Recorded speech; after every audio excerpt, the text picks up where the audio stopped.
ओम शांति। आज की अव्यक्त मुरली रिवाइज्ड कोर्स 16 फरवरी 88। सदा उत्साह में रहकर उत्सव मनाओ। आज विश्वेश्वर बाप, विश्व का ईश्वर, निराकार परमात्मा शिव बाबा अपनी विश्व की श्रेष्ठ रचना व श्रेष्ठ आदि रत्नों से अति स्नेही और समीप बच्चों से मिलन मनाने आए हैं। निराकार परमात्मा अपनी विश्व की श्रेष्ठ रचना आदि रतन सब बच्चों से, जिन्होंने निराकार परमात्मा को ब्रह्मा रथ में पहचाना है और पहचान कर उनकी शिक्षाओं को धारण कर उनकी श्रीमत पर चलकर अपनी जीवन को श्रेष्ठ बनाया है, तो श्रेष्ठ रचना श्रेष्ठ आदि रत्नों से बाबा आज मिलने आए हैं। विश्वेश्वर बाप के बच्चे तो विश्व की सर्व आत्माएं हैं। हाँ, तो भगवान के बच्चे तो दुनिया की सब आत्माएं हैं, लेकिन ब्राह्मण आत्माएं अति स्नेही समीप की आत्माएं हैं, क्योंकि ब्राह्मण आत्माएं आदि रचना है। ब्राह्मण स्थिति के लिए बाबा कहते हैं, जो बच्चे ज्ञान को आत्मा में धारण कर हर संकल्प, बोल और कर्म को शुद्ध पवित्र बनाते हैं, अपनी वाइब्रेशंस को बहुत ऊंचा श्रेष्ठ लेकर जाते हैं, तो बाबा स्थिति के आधार से उन्हें ब्राह्मण बच्चे कहते हैं। बाप के साथ साथ ब्राह्मण आत्माएं भी ब्राह्मण जीवन में अवतरित हो बाप के कार्य में सहयोगी आत्माएं बनती हैं। इसलिए बाप दादा आज के दिन बच्चों को ब्राह्मण जीवन के अवतरण का जन्मदिन मनाने आए हैं। तो शिवरात्रि का दिन है, तो बाबा कहते हैं परमात्मा का सृष्टि पर अवतरण होता है, उसी का ही तो यादगार शिवरात्रि, शिव जयंती के निराकार परमात्मा इस सृष्टि पर अवतरित हुए। तो बाबा कहते हैं कि जब बाबा अवतरित हुए तो साथ साथ ब्राह्मण आत्माएं भी इस ब्राह्मण जीवन में अवतरित हुई। तो हम बच्चे उस समय संगम युग पर परम धाम से नहीं यहाँ आए अवतरित हुए, लेकिन जो अपनी पुरानी जीवन चल रही थी उस जीवन से ब्राह्मण जीवन में हम अवतरित हो, और फिर अवतरित होकर क्या किया, बाप के कार्य में सहयोगी बनते हैं। भगवान सृष्टि पर क्यों अवतरित हुए, इस घोर कलयुग को सतयुग में परिवर्तन करने के लिए। और जब परमात्मा अवतरित हुए और कोटों में कोई बच्चों ने उन्हें पहचाना, पहचान कर ब्राह्मण जीवन में अवतरित हुए, अर्थात अपने जीवन को संपूर्ण परिवर्तन किया, संपूर्ण पवित्र बनाया, और वो करके बाबा के कार्य में सहयोगी बने। सत्योगी सृष्टि पवित्रता के आधार से बनती है, सत्योगी सृष्टि सत्योगी संस्कार बनाने से बनती है। तो फिर बच्चों ने बाबा के कार्य में सहयोगी बने, इसीलिए आज के दिन बच्चों के ब्राह्मण जीवन के अवतरण का जन्मदिन मनाने आए हैं। बच्चे बाप का जन्मदिन मनाने के लिए उमंग उत्साह से खुशी में नाच रहे हैं, लेकिन बाप दादा बच्चों के इस ब्राह्मण जीवन को देख स्नेह और सहयोग में बाप के साथ साथ हर कार्य में हिम्मत से आगे बढ़ते हुए देख हर्षित हो रहे हैं। तो बच्चे बाबा का जन्मदिन उमंग उत्साह से मना रहे हैं, लेकिन बाबा क्या देखकर हर्षित होते हैं, बच्चों के इस ब्राह्मण जीवन को देख स्नेह और सहयोग में बाबा के साथ साथ हर कार्य में हिम्मत से आगे बढ़ रहे हैं। तो आप बाप दादा का बर्थडे मनाते हो और बाबा बच्चों का बर्थडे मनाते हैं। आप ब्राह्मणों का भी तो बर्थडे है ना, तो सभी को बाप दादा, जगत अम्बा मम्मा और सर्व आपके साथी एडवांस पार्टी की विशेष श्रेष्ठ आत्माओं सहित आपके अलौकिक ब्राह्मण जन्म की स्नेह से सुनहरी पुष्पों की वर्षा सहित मुबारक हो, मुबारक हो, मुबारक हो। इस सीन को सामने लेकर आता है कि बाबा कहते हैं बाप दादा, मम्मा और सभी हमारे बड़े जो आगे गए हैं, एडवांस पार्टी अर्थात एडवांस में आगे गए हैं सत्युगी सृष्टि का निर्माण करने के लिए, लेकिन सब की तरफ से बाबा कह रहे हैं आपके आज के अलौकिक जन्मदिन पर सबकी तरफ से स्नेह की सुनहरी पुष्पों की वर्षा। अनुभव करो इसको अपने ऊपर। दुनिया में तो फूल डालते हैं, उससे ही इतनी खुशी हो जाती है, तो बाबा कहते हैं स्नेह की सुनहरी पुष्पों की वर्षा। सुनहरी पुष्प किसको कहेंगे? जो हाईएस्ट वाइब्रेशनल एनर्जी होती है। सतयुग, स्वर्णिम युग, सुनहरा युग, हाईएस्ट वाइब्रेशनल एनर्जी। तो स्नेह, परमात्मा का स्नेह, परमात्मा समान बने बच्चों का स्नेह, उस सुनहरी पुष्पों की वर्षा के सहित हम सबको बाबा ने मुबारक मुबारक दी है। ये दिल की मुबारक है, सिर्फ मुख की मुबारक नहीं है, लेकिन दिलाराम बाप के दिल की मुबारक सर्वश्रेष्ठ आत्माओं को, चाहे सम्मुख बैठे हैं, चाहे मन से बाप के सम्मुख हैं, चारों ओर के बच्चों को मुबारक हो, मुबारक हो, मुबारक हो। कितना इम्पोर्टेंट है। मुबारक अर्थात क्या? शक्ति, दुआएं। तो बाबा कहते हैं दिल से दुआएं दे रहे हैं, मुख से नहीं। हाँ, तो हम मुख से कहते हैं ना हैप्पी बर्थडे, जन्मदिन आपको मुबारक हो, मुबारक हो, शब्दों से बोलते हैं मुबारक हो। लेकिन बाबा कहता है स्थिति, हाईएस्ट वाइब्रेशनल स्थिति में और परमात्मा की स्थिति से जब हमें मुबारक मिलती है, अर्थात हमें वो शक्ति, वो स्थिति की शक्ति और दुआएं मिलती हैं, तो वो आज हम सबको बाबा की स्थिति और बड़ों की बाप समान स्थिति की दुआएं, वो मुबारक की शक्ति को अपने अंदर भरना है। आज के दिन भगत आत्माओं के पास बाप के बिंदु रूप की विशेष स्मृति रहती है। तो शिवरात्रि के दिन परमात्मा बिंदु है, ये सबको स्मृति रहती है। शिव जयंती व शिवरात्रि कोई साकार रूप का यादगार नहीं है। Underline, underline. शिव जयंती व शिवरात्रि कोई साकार रूप का यादगार नहीं है, इसको अंडरलाइन करते हैं। साकार रूप का यादगार अर्थात जैसे हम श्री कृष्ण जन्माष्टमी मनाते हैं, श्री राम नवमी मनाते हैं, फिर आगे तो और बहुत सारी जयंती मनाते हैं, लेकिन वो किसी साकार रूप का, चाहे देवी देवताएं, चाहे धर्म स्थापक, चाहे इस समय की विशेष आत्माओं की जयंती मनाते हैं, लेकिन वो साकार देह में आई हुई किसी आत्मा की वो जयंती होती है। लेकिन शिवरात्रि, शिव जयंती कोई साकार रूप का यादगार नहीं, वो निराकार परमात्मा जब इस सृष्टि पर अवतरित होते हैं, कलयुगी सृष्टि की रात्रि में, उसको शिव रात्रि क्यों कहा जाता है?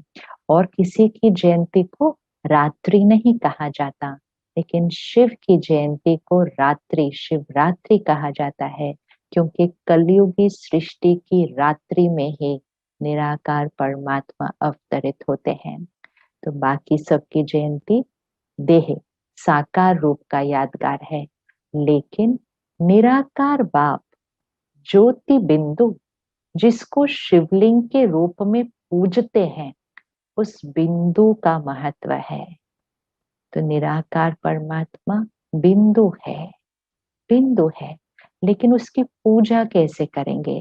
क्योंकि पूजा करने के लिए क्या करना होता है? उस पे जल चढ़ाते, दूध चढ़ाते, फूल अर्पित करते, उसको बहुत प्यार से सब करते हैं। तो बाबा कहते हैं उसके लिए, वो निराकार पे नहीं कर सकते, तो फिर पूजा करने के लिए क्या करते हैं? शिवलिंग का रूप बनाते हैं। आप सभी के दिल में भी बाप के बिंदु रूप की स्मृति सदा रहती है। चेकिंग, मुझ आत्मा के अंदर परमात्मा के निराकार रूप की, बिंदु रूप की स्मृति सदा रहती है। तो आप भी बिंदु और बाप भी बिंदु। तो आज के दिन भारत में हर एक भगत आत्मा के अंदर विशेष बिंदु रूप का महत्व रहता है। ये लाइन बहुत इंपॉर्टेंट है। आप भी बिंदु, बाप भी बिंदु।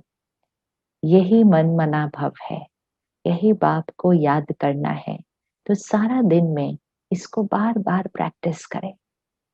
सुबह तो करते हैं, मुरली के समय करते हैं, हर ट्रैफिक कंट्रोल के समय करते हैं। बार बार बीच में ये प्रैक्टिस करें। मैं आत्मा बिंदु, बाबा बिंदु, बिंदु बिंदु के सामने बैठा है। ये है स्पिरिचुअल एक्सरसाइज। ये स्पिरिचुअल एक्सरसाइज हमारी आत्मिक स्थिति बनाती है। ये स्पिरिचुअल एक्सरसाइज अहंकार, देह अभिमान को खत्म करती है। ये स्पिरिचुअल एक्सरसाइज हमें बाप समान स्थिति, घर जाने वाली स्थिति, अव्यक्त स्थिति बनाती है। तो इस एक्सरसाइज को सारा दिन में बार बार करना है। जैसे शरीर की कुछ कुछ एक्सरसाइजेस होती है ना, थोड़ा सा गर्दन को हिलाओ, थोड़ा सा हाथ ऐसे करो, अगर कंप्यूटर पे सारा दिन बैठ, कितनी, कभी आंखों को झपकाओ, एकदम ऐसे नहीं देखते रहो। तो डॉक्टर क्या कहता है? और एक आधे घंटे के बाद इसको थोड़ा सा कर लो, बैठे नहीं रहो, उठ के चलो। तो ये बहुत छोटी छोटी चीजें होती है ना। हर घंटा बैठे हैं, लेकिन थोड़ा सा उठकर 1 मिनट चल लिया। ये छोटी छोटी चीजों से शरीर की कमजोरी खत्म होती है, दर्द खत्म होते हैं, जो स्टिफनेस होती है बॉडी में वो खत्म होती है, बॉडी फ्लेक्सिबल बन जाती है, हेल्दी बन जाती है, छोटी छोटी चीजों से। इसी तरह आत्मा की भी छोटी सी एक्सरसाइज है, बहुत छोटी सी एक्सरसाइज है, लेकिन इस छोटी सी एक्सरसाइज में आत्मा, जो हमारा संस्कार देह अभिमान का बन गया, उससे देही अभिमानी बनती है, सारा दिन उस स्थिति में रहती है, और फिर अगले दिन निराकारी स्थिति अनुभव करना, परम धाम में स्थित हो जाना बाबा के पास बहुत सहज हो जाता है। शारीरिक रूप से अगर दिन में थोड़ा सा बेंड नहीं करते, एक्सरसाइज नहीं करते, तो सुबह शरीर बहुत स्टिफ होता है। इसी तरह अगर दिन में आत्मा ये प्रैक्टिस नहीं करेगी, तो सुबह अमृत वेला एकदम से निराकारी स्थिति, परम धाम पहुंच गए और वहां टिक गए, होता नहीं है कई बार। इसलिए ये दिन की एक्सरसाइज बहुत इंपॉर्टेंट है। आप भी बिंदु, बाप भी बिंदु, बार बार ये करना है। बिंदु जितना ही सूक्ष्म है, उतना ही शक्तिशाली है। इसलिए बिंदु बाप को ही शक्तियों के, गुणों के, ज्ञान के सिंधु कहा जाता है। परमात्मा निराकार बिंदु है, लेकिन सर्व शक्तियों के सागर है, गुणों के सागर है, ज्ञान के सागर है। तो बाबा कहते हैं बिंदु शक्तिशाली होता है, इसीलिए उसको सिंधु कहा जाता है। तो हम आत्मा भी जितना बिंदु स्थिति में स्थित रहेंगे, उतना शक्तिशाली बन जाएंगे, उस सिंधु के समान बनते जाएंगे। तो आज सभी बच्चों के दिल में जन्मदिन की विशेष उत्साह की लहर बाप दादा के पास अमृत वेले से पहुंच रही है। जैसे आप बच्चों ने विशेष सेवा अर्थ व स्नेह स्वरूप बन बाप का झंडा लहराया, तो शिवरात्रि पे बाबा कहते हैं स्नेह स्वरूप आप सबने बाप का झंडा लहराया। तो बाप ने कौन सा झंडा लहराया? आप सभी ने तो शिव बाबा का झंडा लहराया। बाप क्या ये झंडा लहराएंगे? ये सेवा के साकार रूप की जिम्मेवारी बच्चों को दे दी है। बाबा कहते हैं आप साकार दुनिया में हो और आपको साकार रूप में सेवा करनी है, तो इस सेवा की जिम्मेवारी आपको दी है कि आप साकार रूप का शिव बाबा का झंडा लहराते हो। बाप ने भी झंडा लहराया, लेकिन कौन सा और कहाँ लहराया? गेस करो, सभी सोचो। बाबा ने कौन सा झंडा लहराया होगा और कहाँ लहराया होगा? और अब जैसे जैसे हम सुनेंगे ना, तो जैसे जैसे सुनते जाएंगे उसको विजुअलाइज करना, ये वो वाला झंडा और वहां लहराया। तो बाबा ने कौन सा झंडा लहराया और कहाँ लहराया? बाप दादा ने अपने दिल में सभी बच्चों की विशेषताओं के स्नेह का झंडा लहराया। दिख गया झंडा? बाप दादा ने कहाँ लहराया? दिल में लहराया। और कौन सा झंडा लहराया? विशेषताओं के स्नेह का झंडा लहराया। कितने झंडे लहराए होंगे? इस दुनिया में इतने झंडे कोई लहरा ही नहीं सकता है। कितना सुंदर दृश्य होगा। कितने बाबा के बच्चे, और हर बच्चे की कितनी सारी विशेषताएं, और उन सारी विशेषताओं को स्नेह से बाबा ने दिल में अपने झंडा लहराया। एक एक बच्चे की विशेषता का झंडा बाप दादा के दिल में लहरा रहा है।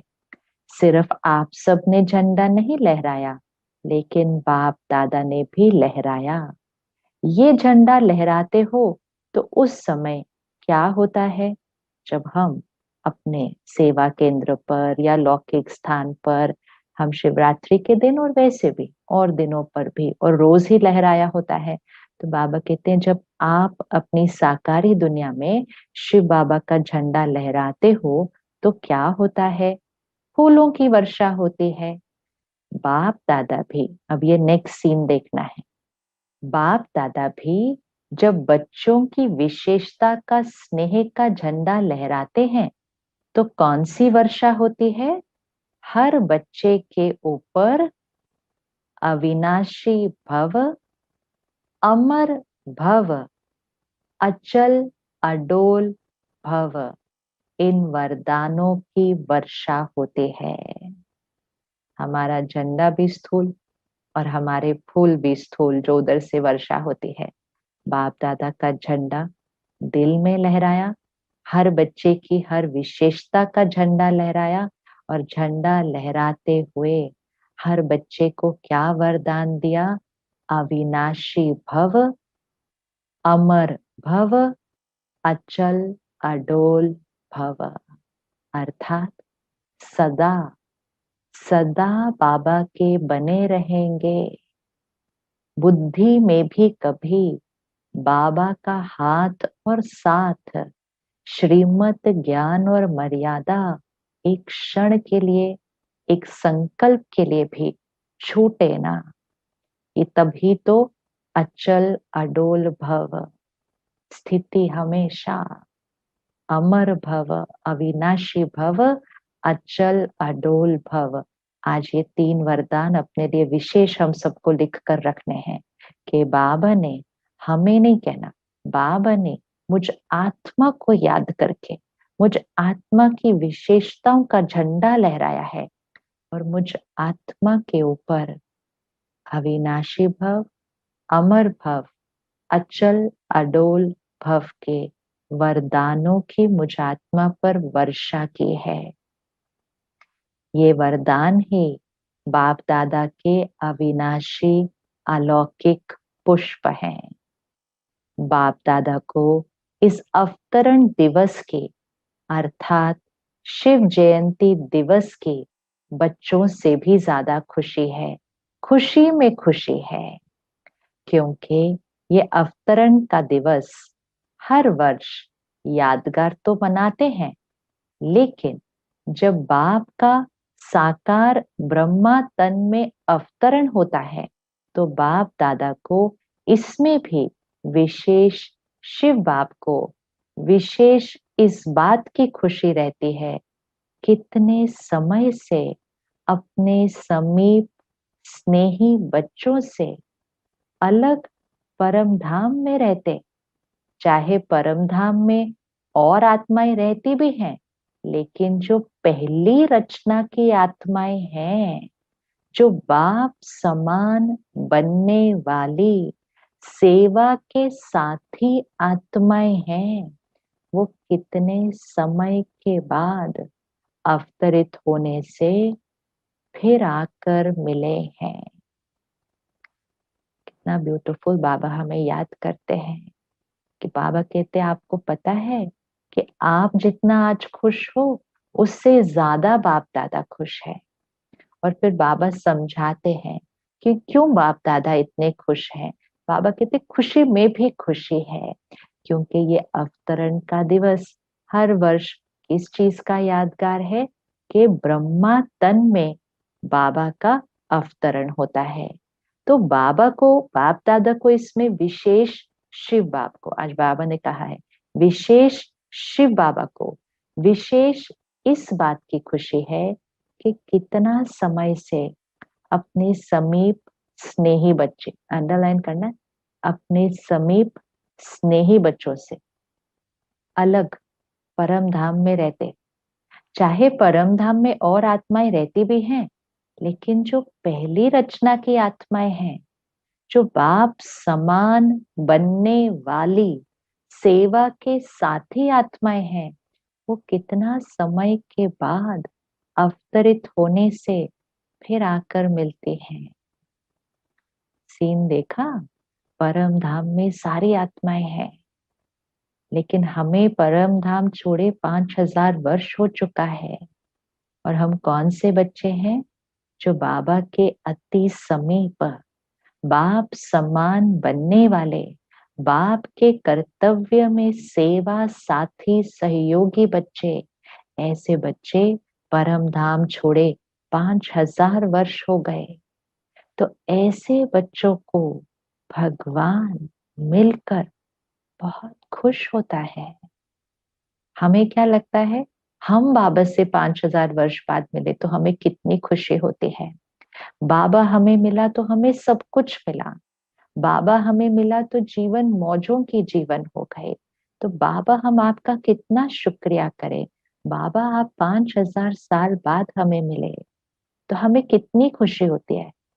हमने कभी सोचा बाबा को कितनी खुशी होती है कि ये वो मेरे वो वाले बच्चे हैं जो मेरे समीप, मेरे समान, मेरे कार्य में सहयोगी साथी, वो बच्चे जो 5000 वर्ष पहले मुझे घर में परम धाम में छोड़कर अपनी सृष्टि पर आ गए थे। बाबा को हम बच्चों से मिलकर, तो आज ये दूसरी लाइन अपने लिए ऐड करनी है, बाबा को मुझसे मिलकर बहुत बहुत खुशी होती है। बट मुझसे मिलकर क्यों खुशी होती है? क्योंकि मैं बाबा के समीप, बाबा के समान, बाबा की साथी, बाबा की सहयोगी बच्चा हूँ। इसलिए मुझे मिलकर बाबा को खुशी होती है।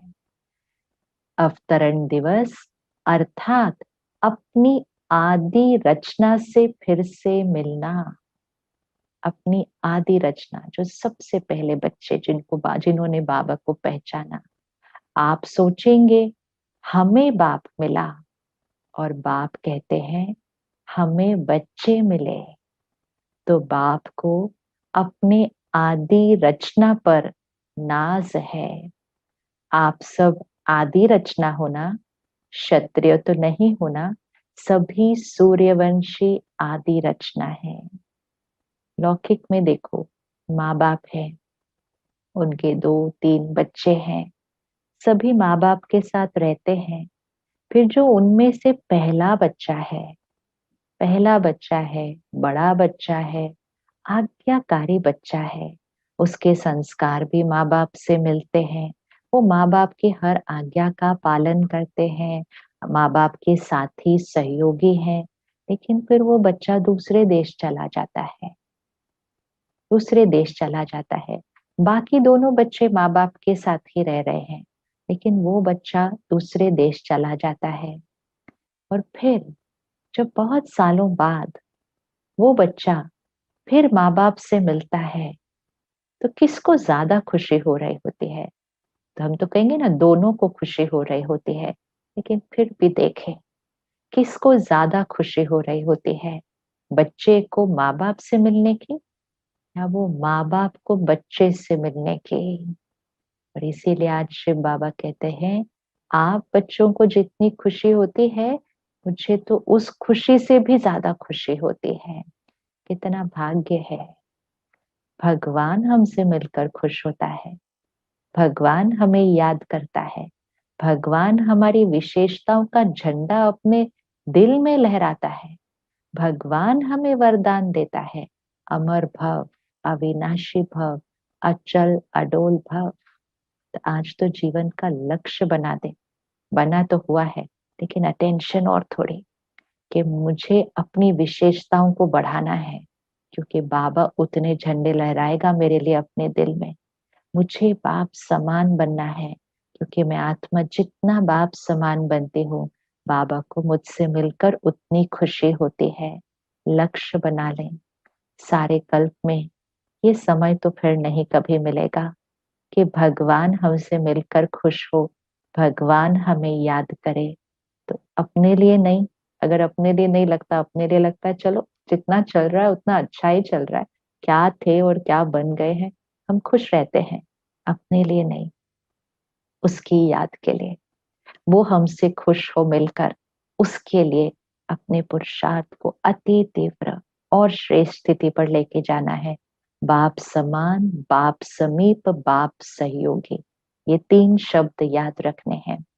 तो बाबा कहते हैं, अनादि रचना तो सब है, सारे विश्व की आत्माएं रचना है, लेकिन आप अनादि और आदि रचना हो, तो डबल नशा है ना। आज के दिन बाप दादा विशेष एक स्लोगन दे रहे हैं।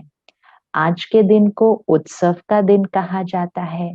शिवरात्रि व शिव जयंती उत्सव मनाते हैं। उत्सव के दिन का यही स्लोगन याद रखना। स्लोगन, ब्राह्मण जीवन की हर घड़ी उत्सव की घड़ी है। हाँ, तो झंडा लहराया, पुष्प मिले, वरदान मिले, अब स्लोगन, ब्राह्मण जीवन की हर घड़ी उत्सव की घड़ी है। ब्राह्मण जीवन अर्थात सदा उत्सव मनाना, सदा उत्साह में रहना, और सदा हर कर्म में आत्मा को उत्साह दिलाना। ब्राह्मण जीवन क्या है? सदा उत्सव मनाना, celebration. Life is a celebration. दुनिया में भी लोग कहते हैं लाइफ इज अ सेलिब्रेशन, लेकिन सेलिब्रेशन अनुभव तो नहीं कर रहे। और अब तो स्थिति ऐसी हो जाती है कि कोई दिन सेलिब्रेशन वाला हो, उस दिन भी स्थिति सेलिब्रेशन वाली नहीं होती है, दिन सेलिब्रेशन वाला होता है। लेकिन इतना कुछ करना होता है, इतनी बातें उस दिन पे हो जाती है कि उसमें भी स्थिति स्ट्रेस वाली हो जाती है, उसमें भी स्थिति कंपैरिजन वाली हो जाती है। उसने कितना किया, मैंने कितना किया, उस दिन भी थक जाते, थकावट हो जाती है, फटीग्ड हो जाते हैं। तो बाबा कहते हैं आपकी स्थिति उत्सव हो, हर दिन उत्सव हो, ये जीवन ही उत्सव है। दूसरा, सदा उत्साह में रहना, कभी भी स्थिति निरुत्साही, हाँ, दुनिया में कहते हैं निरुत्साही आत्मा है, निरुत्साही, एंथुसियाज्म नहीं है, खुशी नहीं है। बाबा कहते सदा उत्साह में रहना, और सदा हर कर्म में आत्मा को उत्साह दिलाना। खुद भी उत्साह में रहना, तो ऑटोमेटिकली औरों को भी उत्साह दिलाना। तो उत्सव मनाना, उत्साह में रहना, और उत्साह दिलाना। अंडरलाइन, उत्सव मनाना, उत्साह में रहना, और उत्साह दिलाना। जहां उत्साह होता है, वहां कभी भी किसी भी प्रकार का विघ्न उत्साह वाली आत्मा को उत्साह से हटा नहीं सकता। स्थिति उत्साह की है, विघ्न आ सकते हैं, लेकिन स्थिति को उत्साह से हटा नहीं सकता। जैसे अल्पकाल के उत्साह में सब बातें भूल जाती हैं। जब सेलिब्रेशन हो तो बाकी दूसरी बातें भूल जाती हैं। कोई उत्सव मनाते हो तो उस समय के लिए खुशी के सिवाय और कुछ याद नहीं रहता है। तो ब्राह्मण जीवन के लिए हर घड़ी उत्सव है, अर्थात हर घड़ी उत्साह में है। तो और कोई बातें आएंगी याद? और कोई बात नहीं आ सकती। हर घड़ी उत्सव है, उत्साह में है। तो और कोई बातें आएंगी क्या? कोई भी हद के उत्सव में जाएंगे तो वहां क्या होता है? नाचना, गाना, खेल देखना और खाना, यही होता है। तो ब्राह्मण जीवन के उत्सव में सारा दिन क्या करते हो? सेवा भी करते हो तो खेल समझ करते हो या बोझ लगता है? अभी बाबा हमें अपनी जीवन समझाएंगे कि खेल कैसे है, नाचना गाना कैसे है और खाना क्या है। बहुत इंपॉर्टेंट। तो बाबा कहते हैं सेवा भी करते हो तो खेल समझ के करते हो या कोई बोझ लगता है?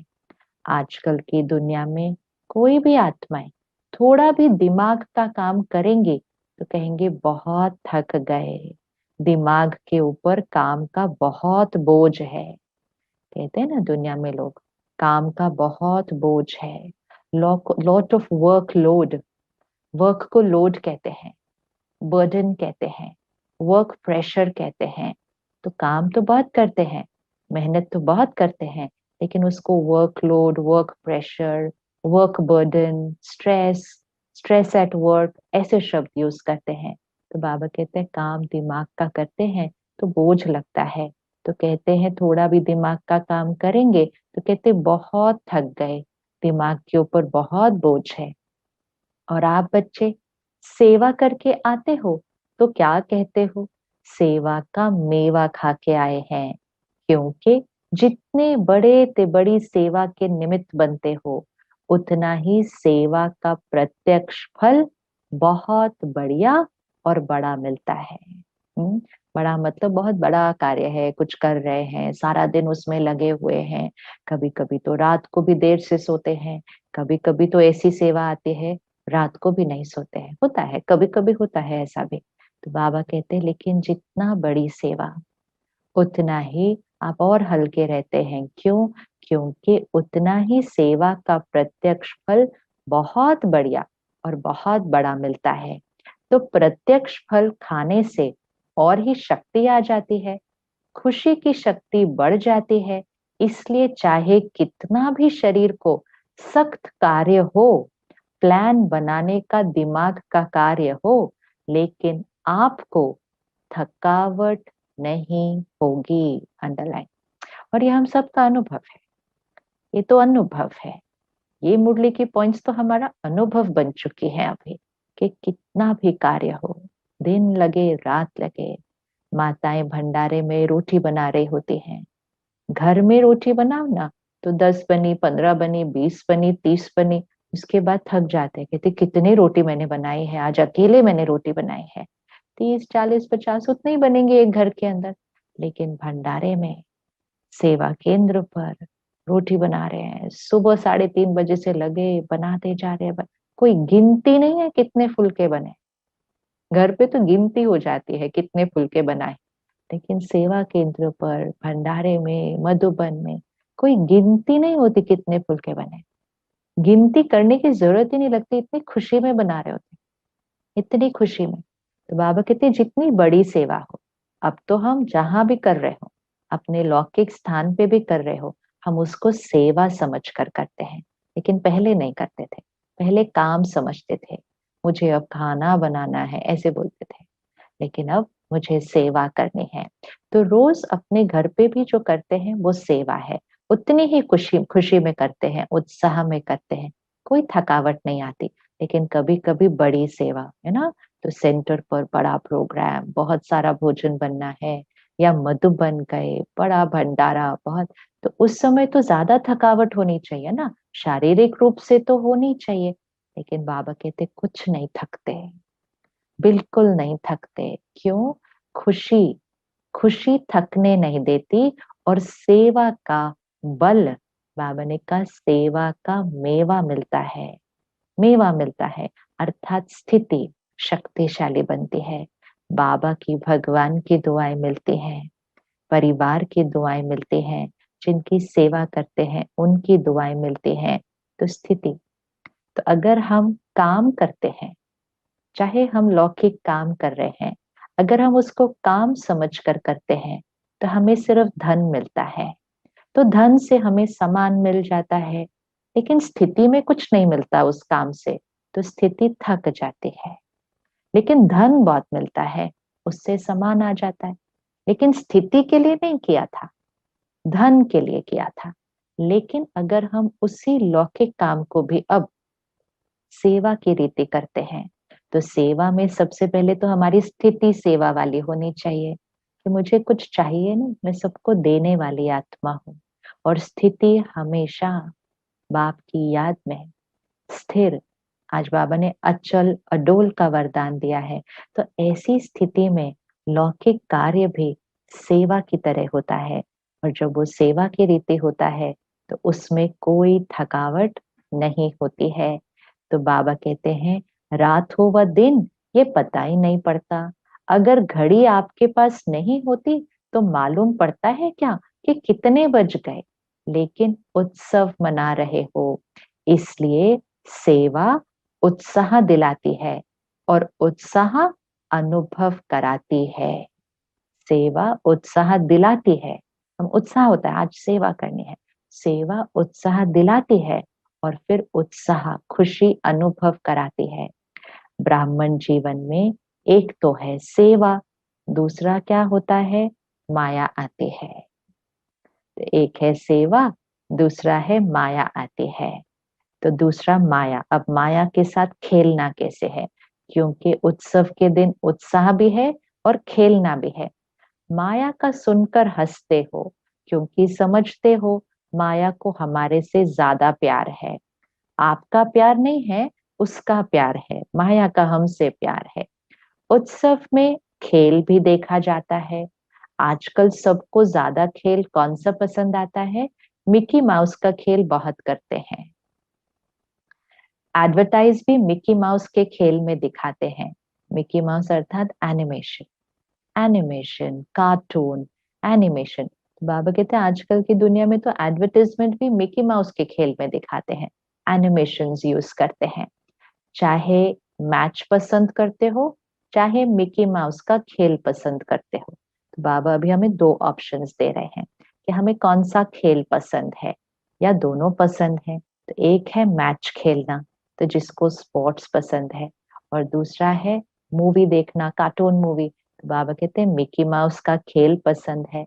तो यहाँ पर अब ज्ञान में आकर ये दोनों खेल कैसे खेलने हैं, तो यहाँ भी माया आती है तो मैच करो, निशाना लगाओ। खेल में क्या करते हो, गेंद आता है और आप फिर दूसरी तरफ फेंकते हो और कैच कर लेते हो तो विजयी बन जाते हो। ऐसे ही माया के ये गेंद हैं, कभी काम के रूप में आती, काम विकार, कभी क्रोध के रूप में आती। ये कैच करो कि ये माया का खेल है, कैच करो, कैचिंग पावर, कैचिंग पावर, ये माया है। कभी कभी माया ही नहीं पता चलती है, हमें लगता है ना ये तो सेवा है, इसमें मेरी कोई इच्छा है। काम अर्थात क्या, अभी काम विकार तो नहीं है, लेकिन कामनाएं, इच्छा तो कभी काम के रूप में आती, कभी क्रोध के रूप में आती।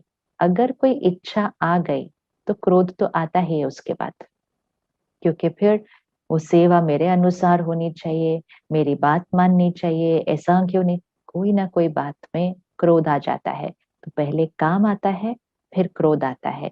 तो काम अर्थात कामना। तो बाबा कहते कैच करो, ये आपकी इच्छा है, ये आपका अहंकार है, ये आपकी ईर्ष्या है, ये आपका भय है।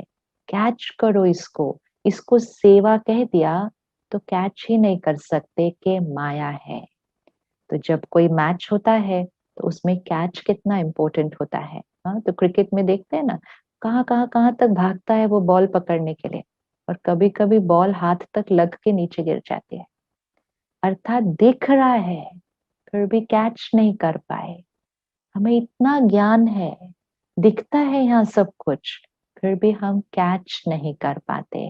तो सबसे पहली चीज ये कैच करो कि ये माया का खेल है। अगर माया के खेल को खेल समझ करोगे तो उत्साह बढ़ेगा, और अगर माया की कोई भी परिस्थिति को दुश्मन समझ देखते हो तो घबरा जाते हो। ये माया का खेल है, ये खेल चल रहा है। अगर माया का खेल समझ कर कैच करेंगे तो उत्साह में रहेंगे, चलो आए बात हम उसको क्रॉस करते हैं। लेकिन अगर उस परिस्थिति को दुश्मन समझेंगे तो घबरा जाएंगे कि बात ही बहुत बड़ी है, बहुत बड़ी प्रॉब्लम आई है, उस व्यक्ति ने व्यवहार ही ऐसा किया, मेरे बारे में ऐसा बोल दिया, मेरे लिए ऐसा फैला दिया। तो हम कहते हैं बहुत बड़ी बात है, तो बाबा कहते फिर आप डर जाते हो। मिकी माउस खेल में कभी बंदर आ जाता है, कभी बिल्ली आ जाती है, कभी कुत्ता आता है, कभी चूहा आ जाता है, लेकिन आप घबराते हो क्या? मजा आता है ना देखने में।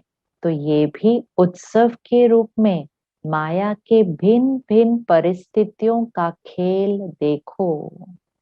परिस्थितियां, सिचुएशंस आएंगी, लोग आएंगे, लोगों के व्यवहार आएंगे। कलयुग अतीत हो जाएगा, परिस्थितियां भी अतीत हो जाएंगे, लोगों के संस्कार भी अतीत हो जाएंगे। तो आने वाले समय में तो खेल और बड़े बड़े आने वाले हैं। बाबा कहते हैं खेल देखो, परिस्थिति को दुश्मन समझ के डरो नहीं। खेल देखने में कोई घबरा जाए तो क्या कहेंगे? खेल देखते देखते भी कोई सोच ले कि गेंद मेरे पास ही आ रहा है, मेरे को ही ना लग जाए, तो खेल देख सकोगे? खेल है ये, डिटैच्ड ऑब्जर्वर। मूवी कैसे देखते हैं, कार्टून देख रहे हैं, कैसे देखेगा कोई? डिटैच्ड होकर देखेगा। वहां बाबा ने कहा कोई कुत्ता आ रहा है, बिल्ली आ रही है, बंदर आ रहा है, तो आप डरोगे थोड़ी, ये शेर आ गया डरो। आपको पता है आप एक मूवी देख रहे हैं, आप एक कार्टून फिल्म देख रहे हैं, डिटैच्ड होकर यहाँ से बैठकर सिर्फ हंसते हैं। कोई गेम देख रहे हैं, किसी ने कैच पकड़ा, हमें थोड़ी लगता है बॉल मुझे आ रही है, मुझ पर लग जाएगी, पता है उधर जा रही है, गेम है ये। बाबा कहता है साक्षी होकर अपने जीवन की ड्रामा को देखना है। साक्षी होकर कि ये खेल है, ये सीन है, ये एक्टर्स हैं, हर एक का अपना पार्ट है। कोई कुछ है तो कोई कुछ है तो कोई कुछ है, सबने अपना पार्ट अपने संस्कारों द्वारा प्ले करना है। मुझे इस ड्रामा को बाबा का साथी और ड्रामा का साक्षी होकर देखना है। दो शब्द पक्के हैं, उसके साथी यहाँ, बाकी सबकी वाइब्रेशन से साक्षी, रहना सबके बीच लेकिन साक्षी। तो पिछले संडे की मुरली में बाबा ने कहा था बाबा की हम सबके प्रति शुभ भावना है कि हम सदा साथी और साक्षी होकर रहेंगे। आज उसको प्रैक्टिकल कैसे करना है कि खेल समझ के मौज में रहना है। एक मनोरंजन समझो, चाहे शेर के रूप में आ जाए, घबराओ नहीं। यही स्मृति रखो कि ब्राह्मण जीवन की हर घड़ी उत्सव है, उत्सव है, उत्साह है। उसी के बीच ये खेल भी देख रहे हैं, खुशी में नाच भी रहे हैं, और बाप के ब्राह्मण परिवार की विशेषताओं के, गुणों के गीत भी गा रहे हैं, और ब्रह्मा भोजन भी मजे से खा रहे हैं। तो उत्सव उत्साह में मना रहे हैं, नाच रहे हैं, गा रहे हैं और खा रहे हैं। तो उत्साह ये खेल है, ये खेल है। बातें आएंगी, ये सिर्फ एक खेल है, उसको उत्साह से क्रॉस करेंगे। उत्साह से क्रॉस करेंगे तो खुशी में नाचते रहेंगे, बाबा की और परिवार के गुण गाते रहेंगे, और ब्रह्मा भोजन मजे से खाते रहेंगे। आप जैसा शुद्ध भोजन, बहुत इंपॉर्टेंट है, बाबा ने भोजन और गहराई से समझाया है। आप जैसा शुद्ध भोजन, याद का भोजन विश्व में किसी को भी प्राप्त नहीं है। अंडरलाइन, और उसको और अपने जीवन में पक्का कि भोजन कैसे बन रहा है, भोग कैसे लग रहा है और भोजन किस स्थिति में खा रहे हैं। आप जैसा शुद्ध भोजन, याद का भोजन इस विश्व में किसी को भी प्राप्त नहीं है। इस भोजन को ही कहा जाता है दुख भंजन भोजन। दुख भंजन भोजन, याद का भोजन सब दुख दूर कर देता है, क्योंकि शुद्ध अन्न से मन और तन दोनों शुद्ध हो जाते हैं। Underline, double underline. दुख भंजन भोजन, याद के भोजन से सब दुख दूर हो जाते हैं, क्योंकि शुद्ध अन्न से मन और तन दोनों शुद्ध हो जाता है। आज के समय में लोगों के मन की स्थिति दुखी है, निराश है, परेशान है। सिर्फ एक चीज करनी है, उनके लिए भोजन शक्तिशाली याद का रोज बनना चाहिए। कहाँ भी है, लोग के घर में है, किसी के ऑफिस में खाना बनता है, कहीं हॉस्पिटल में खाना बनता है, इस एक लाइन को पकड़ लीजिए, दुख भंजन भोजन। जो सबके दुख दूर कर देगा ऐसा भोजन है वो, क्योंकि वो शक्तिशाली याद में शुद्ध अन्न तन और मन दोनों को शुद्ध करता है। अंडरलाइन, तन और मन दोनों को शुद्ध करता है। अगर धन भी अशुद्ध आता है तो अशुद्ध धन खुशी को गायब कर देता है, चिंता को लाता है। अंडरलाइन, अशुद्ध धन, चार एनर्जीज हैं, धन, अन्न, मन, तन। तो पहली एनर्जी कौन सी आ रही है घर में? धन। अगर धन अशुद्ध आता है तो अशुद्ध धन खुशी को गायब कर देता है, चिंता को घर में ले आता है। कलयुग की चिंताओं का ये एक बहुत प्रमुख कारण है, अशुद्ध धन। अब अशुद्ध धन की भी परिभाषा चेक करनी होगी, क्योंकि हम तो उसको नॉर्मल धन बोलते हैं। हम तो बोलते हैं ये नॉर्मल काम करने का तरीका है। हम कहते हैं बिजनेस तो ऐसे ही होता है। छोटी छोटी चीजों में देखना है, छोटी छोटी चीजों में धन कैसे कमाते हैं, धन कैसे खर्च करते हैं, धन कैसे गवाते हैं, ये हर चीज चेक करनी है। बाबा ने कहा अशुद्ध धन अगर आता है तो अशुद्ध धन खुशी को गायब कर देता है, चिंता को लाता है। अंडरलाइन, धन घर में कम आए लेकिन शुद्ध आए। ज्यादा धन के पीछे अशुद्ध कर्म किए, किसी को कुछ दिया, किसी से कुछ लिया, कुछ कुछ किया और कहा ये तो नॉर्मल है, इसके बिना नहीं चलता है, इसके बिना नहीं चलता है। इवन एक छोटी सी चीज, अपनी गलती से सड़क के ऊपर कोई नियम तोड़ा, पुलिस वाले ने पकड़ लिया, गलती तो अपनी की है तो फाइन तो भरना चाहिए ना। सरकार का, देश का नियम है, हमने गलती की तो हमें फाइन तो भरना चाहिए। तो हमें प्यार से फाइन देना है, क्षमा मांगनी है और शिक्षा सीख लेनी है कि मुझे अपनी गाड़ी स्कूटर कैसे चलाना है। वो नहीं करते कुछ लोग, उस पुलिस वाले को धन दे देते हैं। कभी कभी कोशिश तो बहुत करते हैं, हो सकता है सामने वाला नहीं मानेगा, लेकिन कोशिश बहुत पूरी करते हैं कि नहीं छोड़ दो ना, इस बार पहली बार किया था, कुछ नहीं, अच्छा इतना सा सिर्फ फाइन लो, दूसरा नहीं लो। ये सब करके क्या करने की कोशिश करते हैं? धन बचाने की कोशिश करते हैं। घर आकर सबको बड़े गर्व से सुनाते हैं, आज मैं पकड़ा गया, इतना फाइन हो जाता 2000 5000, लेकिन मेरे तो 200 में ही काम हो गया। घर आकर बड़े गर्व से सुनाते हैं सबको, घर वाले भी खुश होते हैं, अच्छा आज इतने पैसे बचाए। अशुद्ध धन अशुद्ध कर्म से आया है वो, खुद भी गलत कर्म किया, किसी और को भी अपने गलत कर्म का हिस्सा बनाया। अशुद्ध धन। और ये तो सिर्फ 200 500 1000 2000 की बात है, हम तो क्या क्या कर रहे हैं। तो ये लाइन को आज अंडरलाइन कर लीजिए, अशुद्ध धन खुशी को गायब कर देता है, चिंता को लाता है। जितना अशुद्ध धन आता है, माना धन आएगा 1 लाख, लेकिन चिंता आएगी पदम गुणा, और चिंता को सदैव चिता कहा जाता है। अंडरलाइन। धन आएगा 1 लाख, लेकिन चिंता आएगी पदम गुणा। ये डीप स्पिरिचुअल प्रिंसिपल्स हैं। इन स्पिरिचुअल प्रिंसिपल्स के आधार से जीवन को जीना है। धन शुद्ध दुआओं के साथ काम करने के स्थान पर श्रेष्ठ कर्म, सेवा समझकर, धन कमाने का लोभ नहीं, दूसरों से स्पर्धा नहीं, कंपटीशन नहीं, ईर्ष्या नहीं, दूसरों से आगे जाना और मेरे घर चीजें आ जाएं, मेरा नाम मान शान और बढ़ जाए, इस कारण गलत तरह से धन कमाया।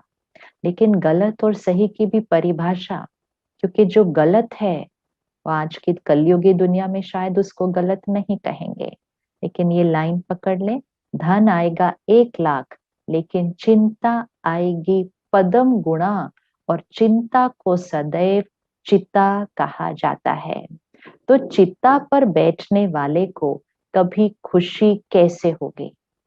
चिता पर बैठने वाले को कभी खुशी कैसे हो सकती है?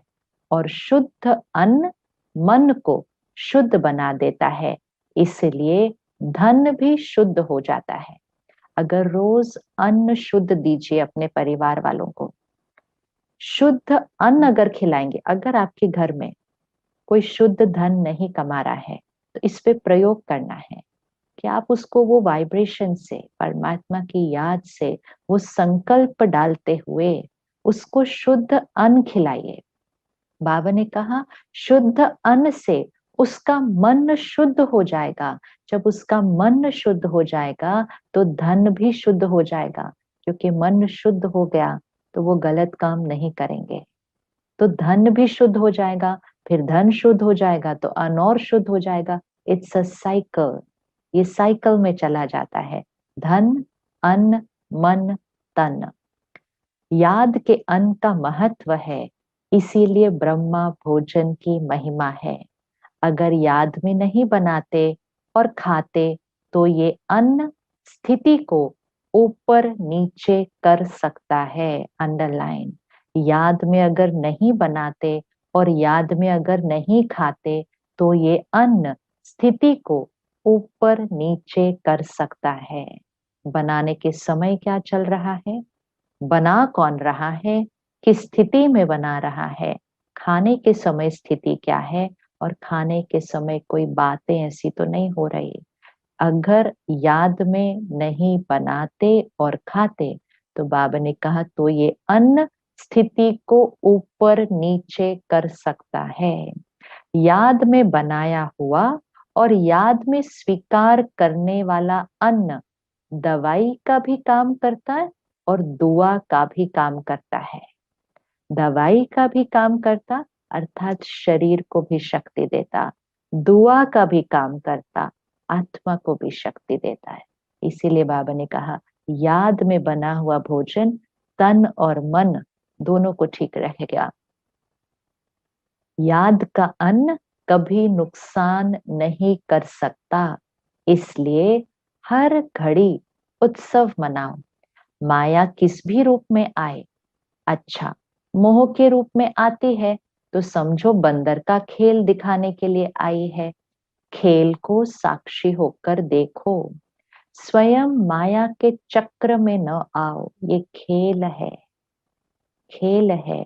अपनी कोई कमजोरी आती है, दिखती है, फंस नहीं जाना है, देखकर चेंज करना है, कैच करना है। ये मेरी अटैचमेंट है, ये मोह है, ये मेरी अटैचमेंट है, इसको कैच करना है। स्वयं माया के चक्र में नहीं आ जाओ। चक्र में आते हो तो घबराते हो। आजकल छोटे छोटे बच्चों को ऐसे मनोरंजन के खेल कराते हैं, ऊंचा भी चढ़ाएंगे, नीचे भी लाएंगे। हाँ, तो झूले होते हैं ना, ऊपर भी लेके जाते हैं, नीचे भी लेकर आते हैं। तो ये मनोरंजन है, खेल है। कोई भी रूप में आए, ये मिकी माउस का खेल देखो, तो आता है और जाता भी है। हाँ, तो मिक्की माउस परिस्थिति आती है, वो जाती भी है।